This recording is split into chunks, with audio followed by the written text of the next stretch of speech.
buenos días a todas y todos. Bienvenidos los representantes de gobiernos, de relaciones diplomáticas, embajadores y otros representantes. Muchísimas gracias por estar hoy con nosotros.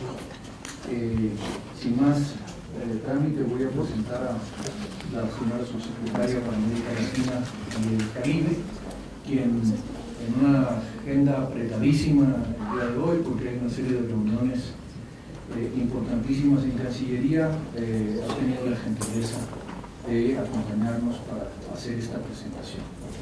Vanessa Rubio Márquez es licenciada en Relaciones Internacionales por la UNAM y maestra en Ciencias por la London School of Economics. Ha ocupado diversos cargos en el sector público, entre los que destacan directora para la cooperación y el desarrollo económicos en la Secretaría de Relaciones Exteriores, directora para América del Norte, Asia, Pacífico y el Caribe y jefa de la Unidad de Asuntos Hacendarios Internacionales en la Secretaría de Hacienda y Crédito Público, así como directora ejecutiva de México ante el Banco de Desarrollo del Caribe. Ella nos va a presentar el día de hoy un panorama de la política internacional del Gobierno de México hacia América Latina y el Caribe. Bienvenida, Vanessa, esta es tu casa. Muchísimas gracias, pues encantada de estar aquí con todos ustedes, gracias al doctor Francisco Valdés Ugalde, que me hizo favor de invitar, y gracias a embajadores, estudiantes y demás expertos que se encuentran entre nosotros. Es para mí un gusto estar aquí y poderles platicar un poco lo que el gobierno del presidente Peña Nieto ha estado ejecutando como parte de su política exterior, en particular con América Latina y el Caribe, dándole una prioridad muy sensible y muy específica a la región. Si podríamos empezar con la primera lámina por ahí. Perdón, acá la vamos a pasar. Muy bien. Algo que creo que es muy importante dejar claro y que creo que sí es un cambio de visión de política de Estado y de política exterior de Estado, es que México tiene una serie de múltiples pertenencias, las cuales nos enriquecen, nos fortalecen y no nos tienen por qué poner en una disyuntiva de tener que elegir entre una y otra. México es latinoamericano, México es norteamericano, México es caribeño, México es miembro del G20, pero también es miembro de APEC y tiene una serie de pertenencias que lo que nos dan es una mejor posición y una mejor interlocución para poder actuar a nivel regional y a nivel mundial. Gracias. Bueno, en cuanto a representaciones diplomáticas, México tiene representaciones diplomáticas en toda América Latina, en el Caribe, en la mitad de los estados de CARICOM, y en el resto los cubrimos a través de concurrencias, embajadas concurrentes. Entonces tenemos 25 embajadas y 5 consulados en la región. Además, también de la subsecretaría que yo encabezo, depende, por obvias razones, la Organización de Estados Americanos con sede en Washington, y tenemos 5 consulados que están en Tecunumán, Quetzaltenango, San Pedro Sula, Río de Janeiro y Sao Paulo. Esto quiere decir que tenemos consulados generales en esos lugares, pero en todas las embajadas tenemos también una sección consular que atiende las diferentes necesidades de los mexicanos en el exterior. Y las necesidades de los mexicanos en el exterior no solamente es otorgar, digamos, trámites necesarios para el desempeño de diferentes funciones o dar visas a extranjeros, pero también toda una labor de promoción en la parte económica y de defensa de intereses de empresas mexicanas en el extranjero y de defensa de intereses de comunidades mexicanas en el extranjero. Gracias. Bueno, estas son las concurrencias que les comentaba que tenemos en el Caribe. La embajada ante Santa Lucía tiene las concurrencias ante la OECO, que está constituida por Antigua y Barbuda, Dominica, Granada, San Cristóbal y Nieves y San Vicente y las Granadinas. Desde Trinidad y Tobago cubrimos Barbados y Surinam y desde Jamaica cubrimos Bahamas. Hemos estado pensando en la necesidad de poder tener más embajadas en el Caribe para tener una cobertura completa, y creo que el hecho de que ahora haya una nueva visión de tener embajadas más reducidas en cuanto a personal, o incluso estas embajadas compartidas que ahora estamos teniendo en el esquema de la Alianza del Pacífico, Los países que conformamos la Alianza del Pacífico somos México, Colombia, Perú y Chile, y por primera vez vamos a tener una embajada compartida en Ghana. La siguiente, todo parece indicar que va a ser en Singapur, y la idea no es tener una política exterior común, eso todavía no es un tema que se discuta ni que se vislumbre en la Alianza del Pacífico, que tiene otros fines, simplemente el compartir un espacio donde se comparten gastos y existe un número menor de representantes diplomáticos y o consulares para atender las necesidades de la embajada. Entonces, es el tipo de forma que pueden tomar diferentes embajadas que podamos abrir en la región del Caribe. La que sigue, por favor, gracias. Bueno, esto es simplemente la que les comentaba yo. La OEA también, por obvias razones, depende del área que yo encabezo, porque obviamente desde ahí se ejerce toda la política hemisférica y sobre todo en lo que concierne a los principios de derechos humanos, democracia, libertad de expresión que se defienden en el contexto de este organismo para lo que a la región se refiere. Algunos datos económicos. América Latina es el primer destino de las inversiones mexicanas, con más de 82,000 millones de dólares. En la Unión Europea la inversión mexicana se estima en poco más de 7,000, para que tengan una diferencia, para poder comparar. Los países que existe mayor inversión mexicana en la región es Brasil, Perú y Colombia. Brasil con una inversión importantísima de más de 30,000 millones de dólares, que incluso supera la inversión de China, por ejemplo, en Brasil. Perú con 14,000, Colombia con 7,000 y otros, desde luego, países en la región con inversiones muy importantes de acuerdo al tamaño de la economía del país respectivo. Las empresas mexicanas con mayores inversiones pues son estas grandes que yo ahí les señalo, pero también tenemos muchos sectores y nichos de medianas y pequeñas empresas que son sumamente relevantes en diferentes actividades particulares de la región, ¿no? Por ejemplo, tenemos a las principales cementeras en algunos países, a las principales empresas de comunicación en otros países. Entonces, sectorialmente también las empresas mexicanas ocupan un papel importante en la región. En lo que a comercio se refiere, tenemos más de 42,000 millones de dólares, que representa el 65%, aquí a diferencia de la inversión, representa el 65% del comercio que tenemos con la Unión Europea y el 10% de lo que tenemos con Estados Unidos. Es decir, nuestra relación comercial es mucho más intensa con la Unión Europea y con Estados Unidos, y nuestra relación de inversión es más intensa con América Latina. Los países de la región con los que se tiene mayor comercio son Brasil, Colombia y Costa Rica. México tiene tratados de libre comercio con 45 países, somos de los países más abiertos y con mayor red de tratados a nivel internacional, y de ellos 9 son en América Latina, siendo con Chile, Colombia, Perú, Costa Rica, El Salvador, Guatemala, Honduras, Nicaragua y Uruguay, y actualmente estamos en el proceso de negociación de un tratado de libre comercio con Panamá, que va avanzando positivamente. Estos ya son los datos más bien desagregados. Aquí tenemos el comercio por país en cada uno de los países de la región. Con mucho gusto les voy a dejar la presentación por si ustedes quieren consultar estos datos posteriormente. Después tengo la lámina exactamente igual, pero de inversión, la inversión mexicana en los diferentes países, ¿no? Aquí destaca, por ejemplo, República Dominicana con un gran volumen de inversión, el principal país de inversión en el Caribe. Cuba todavía con una inversión bastante modesta para el potencial, y de hecho ahorita lo que les comentaba el doctor Valdés es que entre los temas que traemos en la agenda del día de hoy y mañana es justamente una visita de alto nivel de Cuba. Viene el canciller, viene el ministro de Economía, viene el presidente del Banco Central, y lo que vamos a hacer es un relanceamiento y un reforzamiento de la relación México-Cuba en esos próximos 2 días. Entonces, pues hay agendas con cada uno de los países que no son idénticas entre sí. Les comentaba que al principio, cuando llegué yo a la Cancillería, les decía, oigan, ¿y qué? Ahorita la agenda estratégica con Colombia, ¿cuál es? Y me decían, incrementar el diálogo político, incrementar el comercio y la inversión y la cooperación. Les decía, pues muy interesante. Y con Ecuador, por ejemplo, ¿qué agenda estratégica tenemos? Incrementar el diálogo político, aumentar la cooperación y los flujos de comercio e inversión. Y lo mismo cuando estaba con Costa Rica. Pues aquí lo que tuvimos que hacer es una agenda diferenciada por país. No es lo mismo la estructura, la población, las características, los lazos históricos, las prioridades de los gobiernos con cada uno de los países con los que tenemos relaciones. Y hoy por hoy tenemos ya una agenda estratégica por país que hemos ido construyendo en las diferentes reuniones bilaterales, ¿no? Por ejemplo, no se diga con Costa Rica, no se diga con Ecuador, no se diga con los diferentes países a los que hemos estado visitando, ¿no?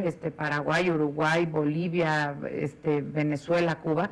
Con cada uno de esos países tenemos una agenda estratégica que a lo mejor en un país se concentra en los sectores energético y agrícola y en la otra se concentra más en cooperación, asuntos multilaterales y ciencia y tecnología, y en otra es mucho más el tema de cooperación para sitios arqueológicos, temas agrícolas y temas ambientales. Entonces, cada uno de estos 34 países que conforman la región tiene un grado de especificidad, de peso relativo y de prioridad estratégica que hace que compongamos una agenda muy específica para cada uno de los países. Gracias. Bueno, la población total estimada de mexicanos en el mundo, sin contar Estados Unidos, desde luego que entonces eso ya es abrumador, ¿no? Tenemos ahí alrededor de 12 millones, un cálculo de 12 millones de mexicanos en Estados Unidos, pero sin contar Estados Unidos es de 180,000 personas, de las cuales 47,000 se encuentran en América Latina y el Caribe. Y aquí tenemos, les señalo en rojito, los países de América Latina y el Caribe que más mexicanos tienen. Está Bolivia, está Costa Rica, está Guatemala y está Argentina. En el caso de Bolivia hay un caso muy interesante que es en la década de los 50 y los 60, Bolivia tenía un tema de ocupación territorial, sobre todo en las partes fronterizas. Y se hizo una invitación a comunidades menonitas mexicanas, sobre todo de Chihuahua, para ir a poblar sobre todo el sureste, ¿no? Santa Cruz y algunos otros estados. Y mexicanos menonitas de aquella época compraron tierras y se dedicaron a cultivar tierras. Y ahora ya tenemos menonitas de segunda y tercera generación que viven allá, que son o mexicanos o hijos de padres mexicanos, y que viven allá y conviven allá y están insertos en la sociedad. Entonces es un dato interesante que luego no conocemos. En el caso de Costa Rica, la gran mayoría tiene que ver con temas empresariales, con la fuerte presencia de empresas mexicanas que operan allá, pero también muchas mexicanas casadas con costarricenses. Les digo que han de estar guapos embajador, hay que ir a ver porque no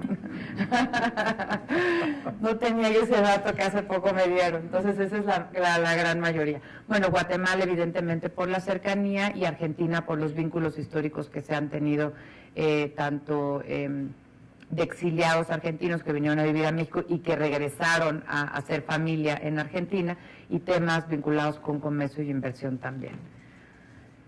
Gracias. Bueno, en el Plan Nacional de Desarrollo del presidente Peña Nieto se han marcado 5 ejes de gobierno. Es bien importante hoy por hoy que entendamos a la política exterior como una herramienta también para expresar, para fortalecer y para potenciar la política interna. Es decir, si uno ve esos 5 ejes, pues el que correspondería por excelencia a la Cancillería sería México como actor de responsabilidad global. Pero también a través de la política exterior se ejecuta el de México próspero, se ejecuta el de educación de calidad, el de México incluyente y el de México en paz. No podemos pensar en un México en paz sin una frontera sur próspera y segura. No podemos pensar en un México en paz sin pasar por acuerdos de cooperación y de intercambio de información en materia de seguridad con Centroamérica y otros países. No podemos pensar en un México con educación de calidad sin conocer los planteamientos de la UNESCO, sin conocer los planteamientos de las Naciones Unidas en materia de estándares de calidad educativa, ni de la OCDE, ni de la prueba PISA de la OCDE. Es decir, todo esto tiene un referente y un esquema y un espacio para la potenciación a nivel internacional. No se diga con el tema de México próspero, todo el tema de desarrollo económico, el G20, los vínculos que tenemos con todos los países en el aspecto económico, comercial y de inversión, y desde luego el tema de inclusión.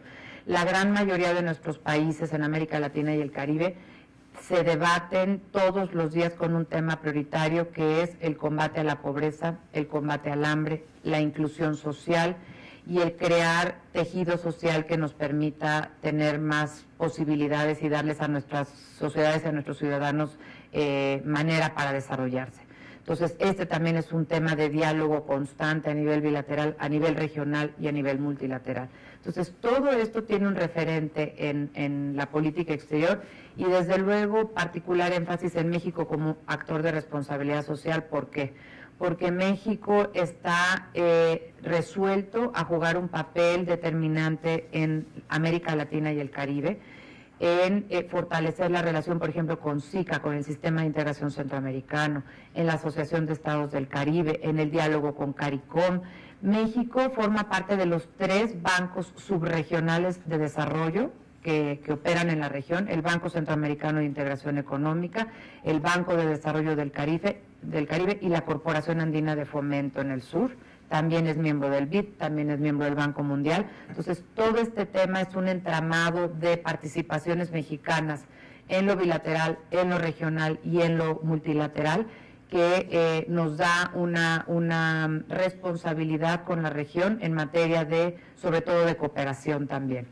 México tiene, por ejemplo, en su época, en los 80s, teníamos este acuerdo de San José con Venezuela, en donde los productos de las ventas petroleras mexicanas y venezolanas para países centroamericanos tenían un componente que se iba para generar un fondo para cooperación en la región. Este acuerdo fue disuelto por ahí de los 90s, entonces lo que hicimos es, los recursos que eran de Venezuela se fueron para Venezuela, los recursos que eran de México se fueron para México, pero ahí teníamos un fondito que se estaba haciendo crecer con intereses en los últimos años, y que ahora lo que hicimos con ese fondo fue crear un fideicomiso para países de Mesoamérica y el Caribe, con el cual estamos haciendo también proyectos de desarrollo para la integración de la región, sobre todo en temas de comercio y de tener una mejor infraestructura. Uno de los datos, por ejemplo, de la evaluación que hizo el BID en su momento, hace 10 años, era que en la región, si tú querías pasar desde Panamá hasta Puebla, este famoso plan Puebla-Panamá, tú recorrías esa distancia a un promedio de 16 kilómetros por hora. Pues no podemos hablar de comercio eficiente, no podemos hablar de integración eficiente si tenemos ese nivel de infraestructura. Entonces, lo que se ha hecho en los últimos años es justamente fortalecer la conectividad a nivel de infraestructura, con recursos mexicanos, con recursos del BID, con recursos de los propios países, para tener estándares mejores de infraestructura y, por ende, de integración. Bueno, esto ya es un poco aterrizar más los pilares de la política exterior de México. Desde luego, el diálogo político para nosotros es prioritario. No hay un solo país en América Latina y el Caribe con el que no estemos resueltos a tener un diálogo político efectivo y de alto nivel. Para nosotros es inaceptable que, habiendo diferencias ideológicas o diferencias de apreciación o diferencias políticas entre los países de América Latina y el Caribe, no se tenga un diálogo político con el cual se puedan hacer convenios de colaboración, con el cual se puedan explorar áreas de cooperación, ¿no? Hay países en los que en el pasado a lo mejor la relación estaba en un punto inercial, y lo que nosotros queremos es detonarla, porque sentimos que hay mucho que hacer y que la región de América Latina puede ser una región diversa, pero no debe ser una región dividida. Ese es un acento muy importante. Y yo creo que la diversidad nos enriquece, y la diversidad no nos debe hacer que no dialoguemos, y no nos debe hacer que no cooperemos, y no nos debe hacer que no encontremos puntos mínimos de acción. Por ejemplo, la Comunidad de Estados Latinoamericanos y Caribeños, la CELAC, ese tiene como gran logro. Número 1, abarca a los 34 países de todo el hemisferio por primera vez. Y número 2, hemos sido capaces de encontrar mínimos comunes sobre posicionamientos determinantes en los acontecimientos internacionales. Por ejemplo, el caso de Siria. Fuimos capaces, los 34 países tan diversos y con filosofías tan distintas y muy válidas todas ellas, de decir, este es el posicionamiento de todos nuestros países sobre un tema de preocupación a nivel internacional y sobre el cual no podemos dejarnos de posicionar como región. Y una región que dialogue, y una región que pueda tener estos puentes, va a ser una región fortalecida a nivel internacional, tomada más seriamente a nivel internacional y con un mayor poder de decisión a escala internacional. Y yo creo que eso es en algo en lo que debemos estar abonando todos. El promover el valor de México en el mundo mediante la difusión económica, turística y cultural. Bueno, México, sobra decirlo, es un país rico, es un país con una historia enorme, un país muy diverso y con mucho que aportar al mundo en términos turísticos, culturales y económicos. Entonces, eso es un valor que queremos seguir difundiendo, seguir promoviendo, y creo que es algo que ha permitido en el corto plazo generar más interés por el país, generar una visión diferente del país. Claro que hay mucho todavía por hacer, pero uno ve el interés de conocer a México por parte de las diferentes latitudes y de las diferentes nacionalidades, justamente por esta riqueza, ¿no? El fin de semana tuvimos una reunión extraordinaria en Zacatecas, que muchos de los embajadores que están aquí presentes nos pudieron acompañar. Es una reunión que se hace todos los años para el cuerpo diplomático, y creo que fue un gran descubrimiento para todos para algunos un gran redescubrimiento, el conocer pues la potencialidad que tiene un estado como Zacatecas, donde se pueden generar convenios para invertir, para comerciar más, para la promoción de artesanías, para la promoción de actividades artísticas, del turismo. Entonces, ese es el tipo de cosas y de eventos que es importante hacer para que México sea más valorado, más conocido y más dimensionado en su amplitud. Desde luego, reafirmar el compromiso de México con el libre comercio, con la movilidad de capitales y con la integración productiva. Prácticamente tenemos tratados comerciales, no necesariamente libre comercio, pero acuerdos de complementación económica o de otra naturaleza con todos los países del hemisferio. Los pretendemos fortalecer, ampliar y generar más condiciones para que esos países entren al mercado mexicano, que es un mercado muy interesante, y también que nuestras empresas puedan entrar en mejores condiciones a mercados distintos en la región. Algo que nos ha faltado mucho en la región es más comercio intrarregional. Si uno compara el comercio intrarregional de América Latina vis-a-vis, por ejemplo, el de Europa, es casi un tercio el nuestro. Entonces, sí necesitamos hacer muchos más esfuerzos por una integración real en América Latina, que nos permita la generación de cadenas productivas, la mayor participación, desde luego, de las grandes empresas, pero también de las pequeñas y medianas, que tienen un nicho muy específico en esta integración de cadenas productivas a nivel regional. Y bueno, desde luego, velar por los intereses de los mexicanos en el extranjero y proteger los de los extranjeros en territorio nacional. Eso también es prioridad para nosotros. Hemos estado haciendo mucho énfasis en ese tema, y todas las embajadas y todos los gobiernos extranjeros saben que cuentan con México y con la Cancillería para este fin, en condiciones, digamos, estándares, pero también en condiciones extraordinarias que siempre acaban sucediendo. Gracias. Bueno, esto es un poco desarrollar un poquito lo que ya les había yo platicado. Para México es muy importante esto que yo les decía, que si bien entendemos que la región de América Latina es una región diversa, que eso no implique que sea una región dividida, y que podamos tender puentes para comunicarnos, para cooperar, para realizar acciones conjuntas, y fortalecer vínculos con países estratégicos. Todos los países son importantes, todos los países tienen su grado de relevancia estratégica, pero hay ciertos países con los que México, como yo les decía, en los últimos años había tenido un estancamiento en las relaciones, algunos un distanciamiento en las relaciones, eso hay que reconocerlo, y algunos se movían como en piloto automático, digamos, no había gran apoyo por parte de los gobiernos, una gran voluntad política para conseguir fines específicos, y estamos resueltos a ello. Estamos en muchos casos recuperando relaciones, en muchos casos fortaleciendo relaciones, en otros potenciando relaciones, y esto es algo que seguiremos haciendo con todo el empeño y con todo el gusto del mundo, y con la certeza de que en el muy corto plazo se están obteniendo resultados muy interesantes. El presidente Peña Nieto ha realizado alrededor de 14 viajes al extranjero, y 8 o 9 de ellos han sido a la región de América Latina y el Caribe. Esa es muy importante señal de la importancia que tiene la región para la política exterior de México, pero no son nada más los viajes en sí mismos, es lo que en los viajes se consigue, lo que se construye, los acuerdos de cooperación. Tenemos acuerdos de cooperación de carácter económico que implican comercio y inversión, pero también tenemos de cooperación, también tenemos de extradición, también tenemos de cooperación jurídica. Luego todo ese entramado se pierde en esta dimensión tan grande, pero hay también una serie de convenios bilaterales que estamos reforzando o actualizando. Habían unos que teníamos por ahí sin actualizar desde los 80 y que creo que hoy el mundo ha cambiado y sin duda las prioridades y los contextos son diferentes y requerimos renovarlos para tener un marco jurídico más propicio y más adecuado a la realidad actual.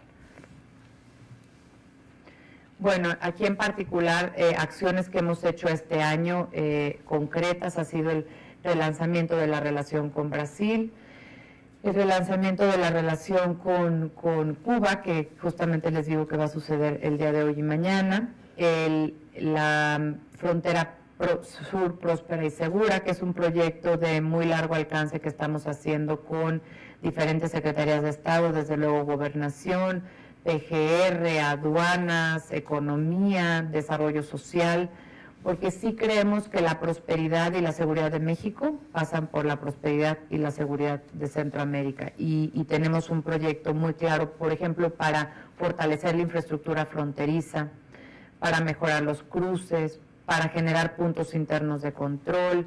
Entonces, hay una serie de medidas en ese sentido, pero también, por ejemplo, para visualizar a la migración con un rostro humano. Por primera vez en México se tienen apenas 2, pero esperemos que esas 2 se conviertan en 100, ya vienen las siguientes 2, unidades móviles de atención de salud a migrantes. Llevamos 4 meses con el proyecto encabezado por el IMSS y hemos atendido casi a 5,000 personas. 5,000 migrantes que han cruzado la frontera, que antes no tenían la posibilidad de tener un espacio donde se les diera salud.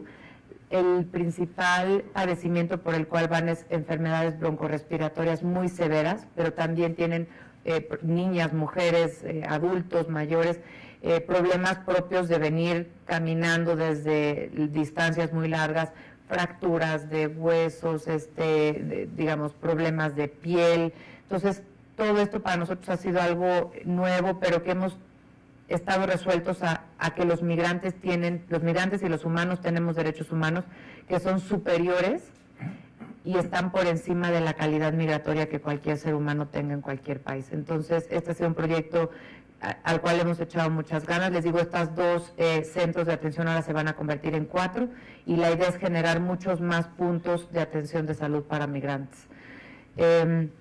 Un mayor acercamiento sin duda con el Caribe. México preside este año la Asociación de Estados del Caribe. Nuestros 2 objetivos fundamentales en esta presidencia ha sido manejo de desastres naturales, por un lado, y por el otro, turismo sustentable en la región. Y en el caso de fortalecimiento, hablaba yo de países con los que en el pasado no habíamos tenido un relanzamiento, un fortalecimiento de la relación que para nosotros hoy por hoy es muy importante, y entre ellos destacaría yo a Cuba, Venezuela, a Ecuador, a Bolivia, a algunos otros países de Centroamérica y Sudamérica que creemos que están muy cerca de México y con los que tenemos una agenda muy amplia, muy estratégica y de muchas más coincidencias que las que muchas veces nos imaginamos. Entonces, este también ha sido, estos son tan solo unos pincelazos de lo que hemos estado haciendo este año. Bueno, estos son, ya me había adelantado, las unidades médicas móviles. Las que tenemos ahorita es la de Arriaga y la de Pacalná. Vienen otras 2 más hacia el centro y vamos a estar poniendo muchas más a lo largo de toda la frontera. Gracias. Miren, aquí es lo que les decía, casi 5,000 atendidos. Esto es al 17 de octubre. Ya para hoy tenemos, creo que un poquito más de 5,000. Fue muy interesante porque al principio los migrantes con justa razón tenían miedo de entrar a estas unidades, ¿no? Y no sabían si iban a entrar y luego iban a tener alguna acción de ejercicio del área de migración.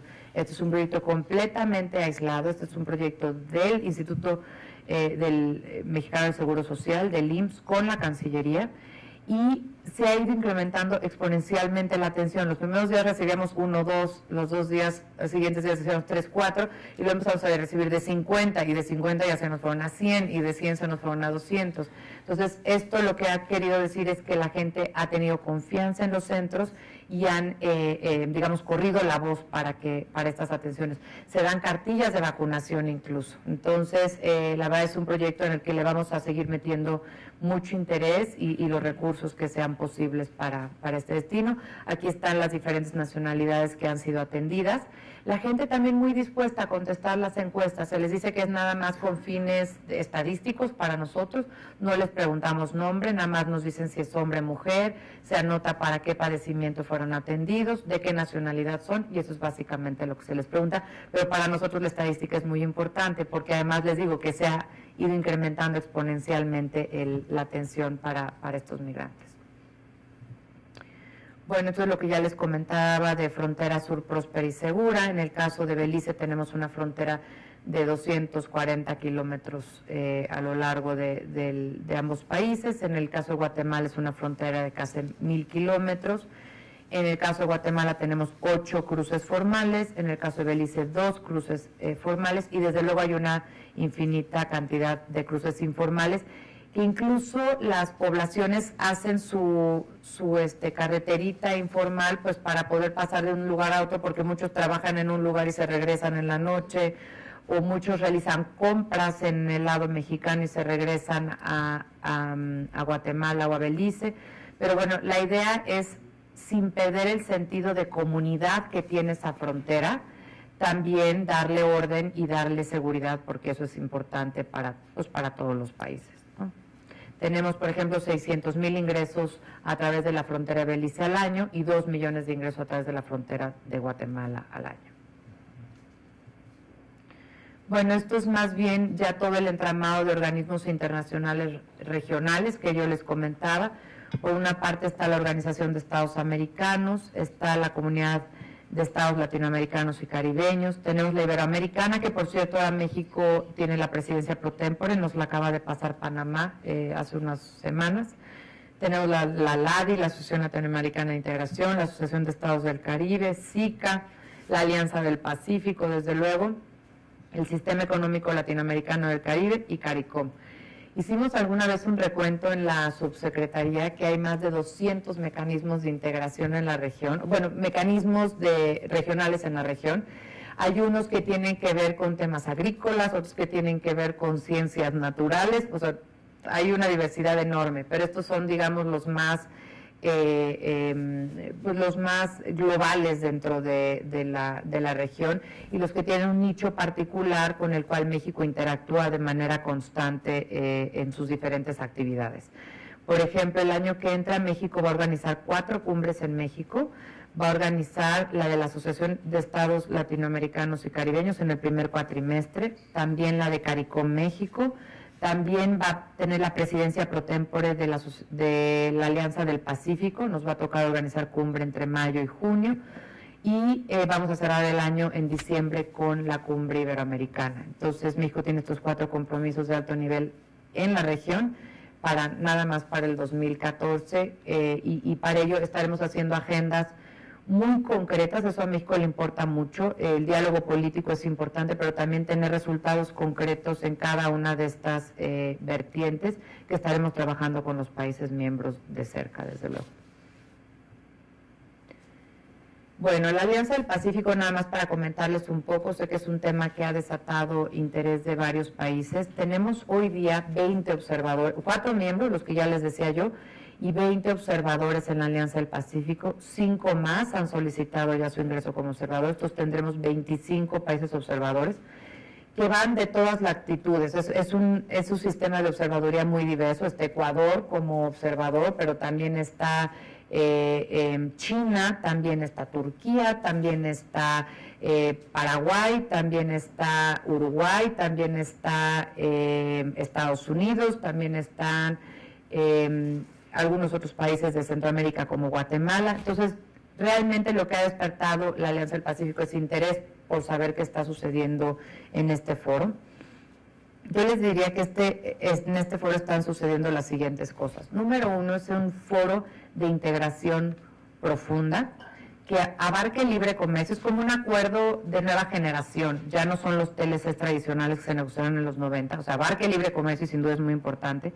Pero también, por ejemplo, hay un fondo de cooperación con recursos de los 4 países en este caso, o de quienes vayan a ser miembros futuros como Costa Rica, en donde hay un fondo de cooperación para hacer proyectos. También, por ejemplo, hicimos un proyecto para eliminación de visados entre nosotros mismos. México tenía visado todavía para Colombia y tenía visados para Perú. y son resultados muy concretos. En los primeros 9 meses del año se han incrementado en 70% las visitas de los nacionales de estos dos países, nada más por la eliminación del visado. Y tenemos proyectos también hacia futuro de fortalecimiento de infraestructura, de cooperación en materia estudiantil, hay becas entre los 4 países. Entonces, eso es lo que es la Alianza del Pacífico, un proceso de integración profunda, con vertientes en el sentido de la que yo les estoy diciendo, muy pragmáticas. Y muy importante destacar, y es algo que siempre me preguntan cuando hablo de la Alianza del Pacífico, la Alianza del Pacífico, ni ningún otro organismo, yo creo que existe en contraposición a nada. La Alianza del Pacífico tiene su nicho, tiene su foro, tiene sus principios, pero también es bien válido que así como existe la Alianza del Pacífico, exista el ALBA, y existe el Mercosur, y existe el UNASUR, y exista el CARICOM. Son foros que cada uno tiene un espacio para operar y una razón de ser, y eso no tiene, vuelvo a insistir, por qué confrontar a la región. Eso tiene que enriquecer a la región, y mientras más puentes y más conocimiento tengamos entre nosotros y entre las aspiraciones de cada uno de los foros, yo creo que vamos a operar mejor. Por ejemplo, Mercosur es uno de los países, Mercosur es una de las instancias que participa en el diálogo con la Alianza del Pacífico. En la última cumbre, que fue en Cali este año, Mercosur participó como uno de las instancias con capacidad de diálogo y de interlocución con la Alianza. Entonces, yo creo que mientras más puentes vayamos creando entre estos tipos de organizaciones, más entendimiento hay de lo que unos están haciendo, de lo que otros están haciendo, incluso, ¿por qué no en el futuro poder abrir canales de cooperación o canales de diálogo particulares en los diferentes foros subregionales? Bueno, esto es algo que yo ya les daba. El promedio que les hice de 75 era el de colombianos y peruanos, pero a nivel particular, colombianos 86% de más entradas, peruanos 65% de más entradas. También tenemos este tema de la libre movilidad de capitales en la región. Este es un tema más técnico, pero por ejemplo, el sistema de pensiones mexicano privado, que tiene más de 10 puntos porcentuales del PIB adentro en las AFORES, tiene un régimen de inversión de en dónde pueden invertir, en qué países, en qué instrumentos, etcétera. Uno de los cambios que se hizo fue, por ejemplo, que las AFORES mexicanas pueden invertir los recursos de los trabajadores también en los países de la Alianza del Pacífico. Y es un beneficio ganar. Los países de la Alianza del Pacífico obtienen recursos para el financiamiento de proyectos productivos que generan empleos, y los trabajadores mexicanos obtienen más posibilidades de ganancias para su pensión. Entonces, también tenemos una serie de proyectos en la parte financiera, les digo, más técnica y más específica. Estos son ejemplos que yo les daba de cooperación ya de la Alianza del Pacífico. Tenemos esquemas de becas, y tenemos ya embajadas compartidas y oficinas comerciales. Oficinas comerciales ya tenemos en Estambul, Turquía, y vamos a abrir también la oficina comercial en Casablanca, en Marruecos. Entonces, tenemos la parte de embajadas conjuntas, pero también la de promoción comercial conjunta. Y ese es mi Twitter, por si me quieren seguir.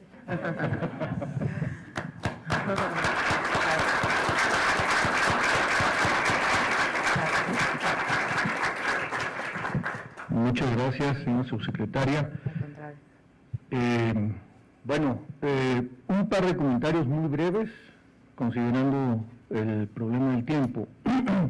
Y después unas 2 o 3 preguntas, sí, claro, para poder interactuar con el público. En primer lugar, para nosotros en Flaxo México, y en la Flaxo en general, ver esta vuelta a dar importancia a la relación con América Latina por parte de México es una excelente noticia. Nosotros hemos estado trabajando siempre en la idea de que el intercambio en América Latina, especialmente a través de las ciencias sociales y el desarrollo de formas y líneas de pensamiento y análisis comunes, es un elemento importantísimo, y creo que el panorama que nos ha brindado usted pues es un panorama que refleja un renovado interés del Estado mexicano por vincularse de la manera más creativa con la región, en otros momentos había sido hasta cierto punto dejada de lado, y creemos que en esta formulación de múltiples vinculaciones, hoy de nuevo entonces entra la relación con América Latina, y creo que esta idea de que la multiplicidad de vinculaciones que México tiene, México, bueno, históricamente desde siempre ha sido una rosa de los vientos, y un lugar estratégico de vinculación entre Oriente y Occidente, Norte y Sur. Y pues para nosotros esto es muy, muy importante.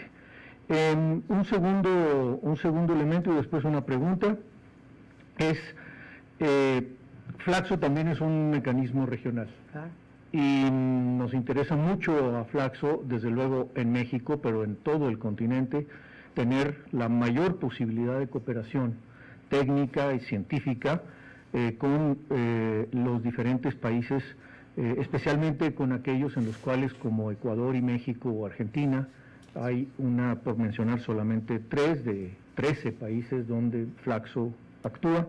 Tenemos una presencia mayor y una presencia fuerte, así es que pues esto sirva también para manifestar nuestra voluntad de cooperación y reiterar nuestra disposición para apoyar en lo que nos pueda corresponder y dentro de nuestras capacidades. Y una sola pregunta, un conjunto de problemas que de alguna manera se han mencionado, pero no sé hasta qué punto y cómo están considerados en la política exterior mexicana. Uno que me parece particularmente importante, ¿de qué manera o hasta qué punto se están integrando en la política exterior hacia América Latina la atención conjunta con otros estados a problemas como el de la pobreza y el de la desigualdad? Pensando solamente en México y Brasil, tenemos más del 60% de los pobres de América Latina, solamente en esos 2 países, y en ambos países 2 de los índices de desigualdad también mayores, a pesar de los cambios en los índices de Gini de cada país que se han experimentado en la última década, aunque han sido con vaivenes, pero este es un tema que parece particularmente importante y que cruza también con otro tipo de interacciones internacionales que, bueno, se ha dado a llamar diplomacia ciudadana, diplomacia cultural, diplomacia que no necesariamente viene de los estados, sino que viene también de organizaciones, de universidades, de agencias. ¿Cómo se contempla esta dimensión? Para nosotros es muy importante porque los temas como los de, desde luego, migración, pobreza, marginación, sistemas políticos, derechos humanos, son particularmente importantes en los estudios que llevamos a cabo, y tener esta dimensión en perspectiva desde el punto de vista de qué están haciendo los gobiernos y cómo están pensando los gobiernos a este respecto es muy importante. Esa sería una sola pregunta. Claro que sí, muchas gracias. Bueno, en el tema de la política exterior, la atención conjunta a problemas como pobreza, desigualdad, hambre, hay diferentes iniciativas. Este es uno, por ejemplo, de los temas más recurrentes en los foros que yo comentaba. Por ejemplo, la Comunidad de Estados Latinoamericanos y Caribeños, ahora este año bajo la presidencia cubana, ha tenido el buen tino de poner en la agenda esto en el centro, ¿no? Están los temas, por ejemplo, de educación, están los temas de salud, están los temas de combate a la pobreza. Entonces, se trata de que entre todos los países veamos qué acciones, y no solamente ahora en la reunión que va a haber en enero en La Habana, la cumbre de la CELAC, se va a discutir el tema a nivel conceptual, sino se va a hacer un plan de acción en cada una de estas materias. Entonces, eso yo creo que es un tema muy importante. Diría yo que es difícil que en cualquiera de los diálogos bilaterales que tiene México con cualquier país de la región, este no sea un tema que salga, ¿no?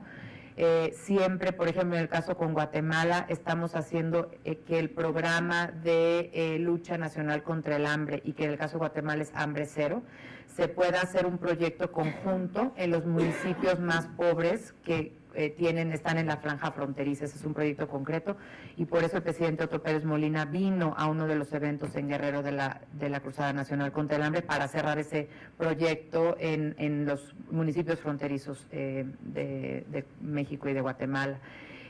Tenemos también proyectos a escala más bien regional, por ejemplo, en el caso de México con SICA, con el Sistema de Integración Centroamericana, es uno de los temas que está siempre cómo motivar más el desarrollo, cómo generar más empleo, porque al final del día también es hacer una serie de acciones que lo que permitan es abrir las oportunidades para las personas. O sea, si tú tienes más comercio, si tienes más inversión, generas más empleos, y si generas más empleos, pues entonces tienes más posibilidades de salir de la pobreza y tienes más posibilidades de desarrollarte como ser humano. Entonces, todo esto está concatenado, pero yo te diría, los problemas más importantes que enfrentamos en la región son sin duda la desigualdad, la pobreza, el hambre, la desnutrición y eso está en el fondo de todas las acciones que estamos haciendo en el resto de las materias, ¿no? En la parte de diplomacia ciudadana, diplomacia cultural, por ejemplo, está aquí el embajador de Ecuador, es uno de los temas, por ejemplo, prioritarios de la agenda que hemos establecido con Ecuador, que además está muy avanzado en esos temas, que ahora está haciendo esta ciudad del conocimiento, ciudad del conocimiento se llamaba el embajador, ciudad del conocimiento, en donde van a participar instituciones mexicanas educativas. Desde luego podemos pensar en poder hacer algo con ustedes, teniendo ustedes presencia en ambos países, pero esto también es algo a lo que se le está dando sin duda mucha importancia. Por ejemplo, un ejemplo concreto es, tenemos 2 exposiciones que ha hecho Banamex, sumamente relevantes, que se llaman Grandes Maestros del Arte Popular de Iberoamérica por un lado y Grandes Maestros del Arte Popular de México por el otro lado. Es una labor muy bonita donde Banamex fue a todos los pueblos de la región iberoamericana para conseguir una muestra de 5,000 piezas que muestran la artesanía de todos nuestros países. Es una obra maravillosa que tuve la fortuna de inaugurar ahora en Colombia, pero de Colombia ya se está yendo a Brasil, de Brasil se estará yendo a Chile, de Chile se estará yendo a Perú, esa la de Iberoamérica, y por parte de la de México va a comenzar con Paraguay, Uruguay y luego va a subir hasta llegar a Cuba. Entonces, pues esta es parte de lo que estamos haciendo con el sector privado. Realmente fue un esfuerzo del sector privado y nosotros lo que hicimos fue acompañarlos y apoyarlos con parte del proceso. Entonces, hay muchos proyectos con esa vena y que los seguiremos detonando y estamos en la mejor disposición de ideas nuevas, pues pensemos, sentémonos a trabajarlas juntos y encantados de hacerlas realidad. Muchas gracias. Al contrario. Considerando el poco tiempo que tenemos, porque la subsecretaria debe salir a Cancillería para las actividades que ya mencionó, podríamos hacer espacio para unas 3 preguntas concisas, de ser posible, y después de formular las preguntas, darle la palabra a Vanessa para su respuesta. Embajador, por favor. Muchísimas gracias. En primer lugar, señora subsecretaria, felicitaciones por su exposición, muy clara, y creo que va a ser de enorme utilidad para todos nosotros. Quería referirme a un tema que yo creo que es un tema muy importante en el campo de la integración latinoamericana, que es el tema de la libre movilidad. Este es un tema que ustedes ya lo han solucionado entre los miembros de Alianza del Pacífico con la supresión de los visados. La supresión de visados tiene una gran cantidad de aspectos positivos, no solamente porque incrementa el comercio, sino incrementa también los negocios.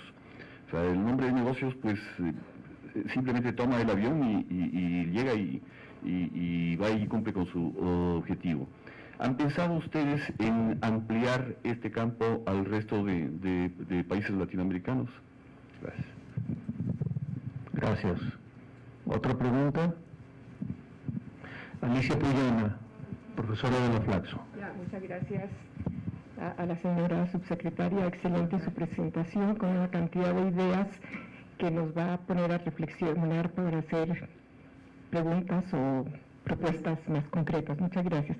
Yo tengo 2 preguntas. ¿Cuáles son las convergencias entre la Alianza del Pacífico, la Iniciativa Transpacífico y UNASUR? Eso desde la percepción mexicana, porque, por ejemplo, la iniciativa Transpacífico ha sido bastante criticada en los periódicos internacionales. Y la segunda, que es una iniciativa muy novedosa, la de abrir las posibilidades de las inversiones de los fondos de pensiones en otros países. ¿Cuáles son las reglamentaciones que eviten que se repita la experiencia de Chile cuando la crisis argentina, porque los fondos de pensiones de Chile invirtieron en Argentina y perdieron muchísimo dinero? Es decir, perdieron los trabajadores que tenían allí sus fondos. Muchas gracias. Última pregunta. Bueno, entonces le doy la palabra a la subsecretaria para su respuesta. Muchas gracias. Claro que sí, pues gracias al embajador de Ecuador. Sin duda, sí, es algo que estamos pensando hacer en México. Vamos pausadamente porque esto se tiene que hacer unos análisis desde, por ejemplo, cuestiones muy pragmáticas del país al que se le van a eliminar las visas, cuáles son todos los requerimientos que tiene para él a su vez otorgar pasaportes a terceros, ¿no? Hay temas, hay técnicos que ver, pero sin duda la visión de México es hacia la libre movilidad en América Latina y el Caribe y vamos a tratar de quitar los mayores impedimentos posibles para esa libre movilidad. Lo hicimos en la Alianza del Pacífico, pero todavía antes lo hicimos en Brasil. De las primeras acciones que hicimos en este gobierno fue la eliminación de visas para Brasil. Y esto yo creo que fue un aspecto muy positivo. Siguió la Alianza del Pacífico y estoy segura que van a seguir muchos otros países porque estamos convencidos de ellos. No solo las visas de turismo, sino las visas de negocios, que fue el caso de ambos países. Es muy importante. No podemos hablar de mayor integración en todos los sentidos si no facilitamos la movilidad de las personas. Entonces, sí estaremos trabajando con gobiernos específicos para ir tratando de quitar los mayores visados posibles, porque queremos ser un país más abierto, y un país más abierto no puede serlo si no facilita la movilidad de las personas y de los hombres y mujeres de negocios. Para Alicia Puyana, yo te diría, estos tres procesos de integración, yo distinguiría a dos en particular, uno UNASUR y uno la Alianza del Pacífico, porque son procesos terminados.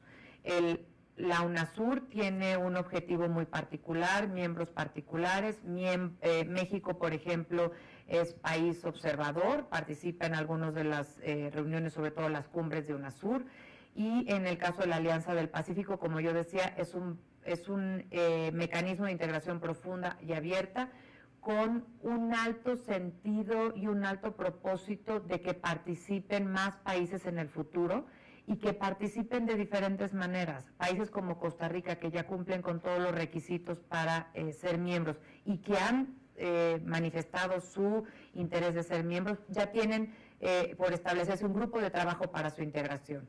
Pero también tenemos otros países que son observadores de la Alianza del Pacífico y que son miembros de UNASUR. Yo creo que esos vasos comunicantes que vamos a ir teniendo nos van a permitir conocernos mejor y yo insisto, ¿por qué no en el futuro poder tener acciones que nos vinculen en materias de interés común, en materias de intercambio estudiantil, en materias de cooperación? Yo creo que son cosas que podemos pensar a futuro sin nada que los impida. Y el Acuerdo Transpacífico, o TPP, como se le llama por sus siglas en inglés, Trans-Pacific Partnership, es un proceso que se está negociando, es un tratado de libre comercio, en el sentido, digamos, más clásico de la palabra. México es miembro de los países que están haciendo esta negociación y se han prolongado un poco más las fechas para el fin de negociaciones, ¿no? En algún momento la fecha original era, me acuerdo, septiembre de este año. Han habido temas en donde las negociaciones se han complicado por la diversidad de los miembros, pero yo creo que es un tema perfectamente compatible con esto que yo comencé al inicio de la plática. México es un país de pertenencias múltiples y así como tenemos un acuerdo de libre comercio con Estados Unidos y Canadá, tenemos también uno con Chile, Perú y Colombia, pero también tenemos uno con la Unión Europea. Entonces, yo creo que mientras más fortalezcamos nuestra red de libre comercio, pues más entrada vamos a tener para las empresas mexicanas y para generar mayor comercio y inversión en México, nuevamente vinculado con que el objetivo es la generación de empleos y la generación de bienestar y prosperidad. Entonces yo lo veo como dos procesos acabados que pueden tener vasos comunicantes cada vez mayores, y en el caso del Acuerdo Transpacífico, pues es un proceso que todavía se está negociando y que hay que ver en los tiempos y los sectores en los que acaba siendo, digamos, finalizado, ¿no? Y en cuanto a los fondos de pensiones, México es uno de los sistemas de ahorro para el retiro más conservadores que hay en lo que al régimen de inversión se refiere. Por ejemplo, mientras países como el que tú señalabas, Chile, tiene la posibilidad de invertir hasta 90% en algunos casos en el extranjero. En el caso de México, por ley, no se puede invertir más del 20% de los recursos en el extranjero. Cuando pasamos la crisis reciente, ¿no? A nivel mundial financiera, se hizo una escala de los países de la OCDE, y el menos afectado de todos los más de 30 países que son miembros de la OCDE en su sistema pensionario fue el mexicano, porque sigue siendo un sistema muy conservador, muy cuidado, tiene régimen de inversión diferente de acuerdo a las edades de cada trabajador. Mientras más joven se permite un mayor nivel de diversificación de las inversiones. Mientras más cercanos está a la edad de retiro, el régimen tiende a ser mucho más conservador, porque cuando eres más joven puedes tener un régimen más diversificado, porque a lo largo del tiempo tienes la posibilidad de tener recuperación en estas alzas y bajas de los, digamos, de los dividendos que se generan en los mercados nacionales e internacionales. Pero cuando más cercano estás a la edad de retiro, entonces tus recursos casi están invertidos en renta fija y en instrumentos cuyo riesgo está bastante acotado, porque ya estás más cercano a la edad de retiro.